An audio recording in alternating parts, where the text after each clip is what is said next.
Good morning बच्चों। देखिए, जैसा कि हम पढ़ चुके हैं वित्तीय बाजार के अंतर्गत बहुत सारी उसके अल्पकालीन और दीर्घकालीन पूंजी को प्राप्त करने के लिए जो माध्यम है उनके बारे में पढ़ चुके। आज हम पढ़ेंगे इसी का ही प्राथमिक बाजार, यानी कि ऐसा बाजार। प्राथमिक बाजार के बारे में भी आपने थोड़ा बहुत पढ़ा है, लेकिन प्राथमिक बाजार में आपने पढ़ा था कि प्राथमिक बाजार वह बाजार होता है जो कि अल्पकालीन पूंजी प्राप्ति का एक माध्यम है। यहाँ से अल्पकालीन पूंजी प्राप्त होती है। तो ये बाजार किस तरह से अल्पकालीन पूंजी प्राप्त कराता है और कहाँ से कराता है?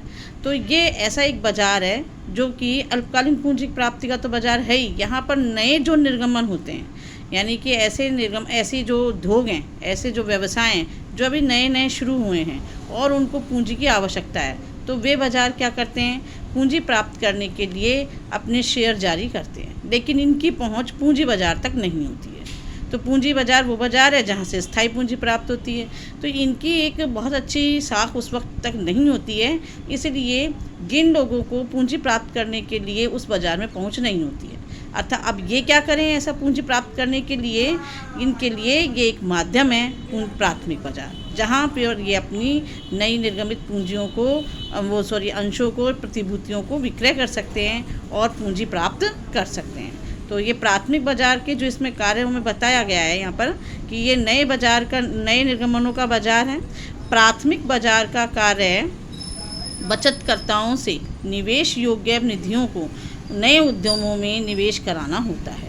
यानी ये बाज़ार में जब नई प्रतिभूतियों को निर्गमित किया जाता है तो यहाँ लोग अपना पैसा निवेश करता है, और जो बचतकर्ताओं द्वारा वहाँ निवेश किया गया है उस पूंजी को कहाँ स्थापित किया जाता है? ऐसे उद्यम जो कि नए हैं, जिनको उस पूंजी की आवश्यकता है। दूसरी बात है कि इस बाज़ार में जो कौन लोग हैं वो जो कि इसमें निवेश करने का कार्य करते हैं। तो निवेश के रूप में यहाँ बैंक होते हैं, वित्तीय संस्थान होते हैं, बीमा कंपनियां, म्यूचुअल फंड, व्यक्ति आदि लोग यहाँ पर हिस्सेदारी लेते हैं और इस बाज़ार में निवेश का कार्य करते हैं। प्राथमिक बाज़ार में इसी बाज़ार की और बात करें तो इस बाज़ार में जो मुद्रा प्राप्त होती है, उस मुद्रा प्राप्ति का जो एक माध्यम है वो क्या है? भाई, ये लोग काम तो करते हैं यहाँ पर, अपने निवेश तो कराने में हेल्प तो करते हैं, लेकिन कैसे प्राप्त होती है पूंजी? उसके लिए जो माध्यम है वो शेयर्स हैं, है ना। उन शेयर्स में आपने इक्विटी शेयर और प्रेफरेंस शेयर की हम बात कर रहे हैं, यानी समतांश और पूर्वाधिकार अंश। दूसरे ऋण पत्र, ऋण, बचत, इनके माध्यम से यहाँ पर पूंजी प्राप्त होती है। यानी कि ये सब चीज़ें निवेश की जाती है, ये प्रतिभूतियाँ निर्गमित की जाती हैं, उन निर्गमित पूंजियों में लोग अपना पैसा निवेश करते हैं और यही पूंजी फिर नए जो भी निर्गमन ये हमारे उद्यम हैं उनको प्राप्त हो जाती है। इसके बाद ये बात में इसमें बता रहा है कि उपरोक्त अनुसार जो हम पूंजी प्राप्त करते हैं, यहाँ पर जो उद्यम पूंजी प्राप्त करते हैं, उस प्राप्त की गई निधि को नए उद्यमों के विस्तार में उपयोग किया जा सकता है, उनकी विविधीकरण में प्रयोग किया जा सकता है, नवीनीकरण के लिए प्रयोग किया जा सकता है। यदि कोई विलय हो रहा है उद्यम, एक उद्यम दूसरे में, तो वहाँ उसका उपयोग किया जा सकता है। अधिकार करने के लिए उसमें उपयोग किया जा सकता है। इस तरह से इसको टू द पॉइंट मैंने यहाँ बताया है कि किस तरह से जो है प्राथमिक बाजार अपना कार्य करता है।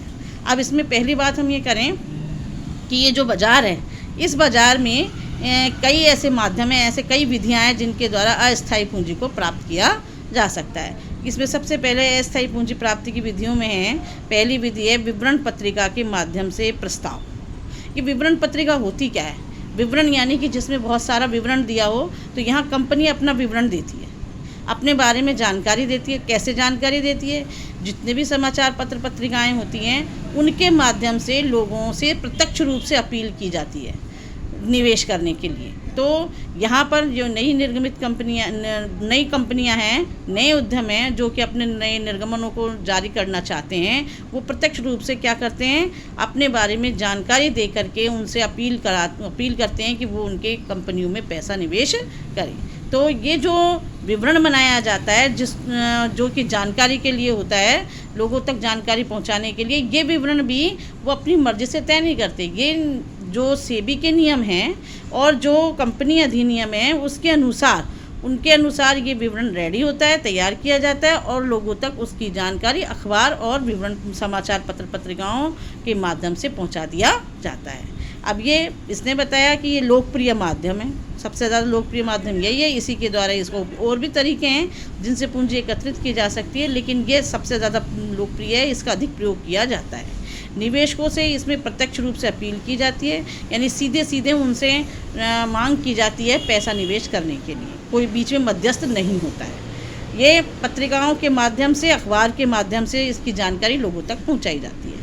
पत्रिका व अखबार में दी गई जानकारी किसके अनुसार होती है? सेबी के प्रावधान, कंपनी अधिनियम के अनुसार होती है। ऐसे ही बात करें कि निर्गमन की जो है, अब ये निर्गमन जब करते हैं तो ये जितनी भी कंपनियां हैं जो नई हैं, ये कंपनी ऐसे ही अपनी मन मर्जी से तो निर्गमन नहीं कर सकती हैं। तो निर्गमन अपनी मर्जी से नहीं करती हैं तो क्या करें? इसके लिए इनको किसी एक शेयर बाज़ार में उस अपनी जोखिम को आंकलन करने के लिए एक शेयर बाज़ार में पंजीकृत करवाना आवश्यक होता है, किसी भी एक शेयर बाज़ार में। जैसा आप सब जानते हैं कि हमारे भारत में 24 शेयर मार्केट रहे हैं, तो उनमें से अब आज वर्तमान में 22 हैं। इन 22 में से किसी एक में भी जो उसके आसपास में होता है, नियरेस्ट होता है, वहाँ कंपनी को क्या करना होगा? अपना पंजीयन कराना होगा, और पंजीयन करने के पश्चात ही कंपनी अपने अंश निर्गमित कर सकती है, ऋण पत्र या अन्य जो है वो जोखिम के लिए, मतलब लोगों को निवेश करने के लिए आमंत्रित कर सकती है। तो बच्चों, इसमें और भी कुछ विधियाँ हैं जिनके बारे में हम नेक्स्ट टॉपिक वीडियो में मिलेंगे, तब आपको मैं जानकारी दूंगी। Thank you very much.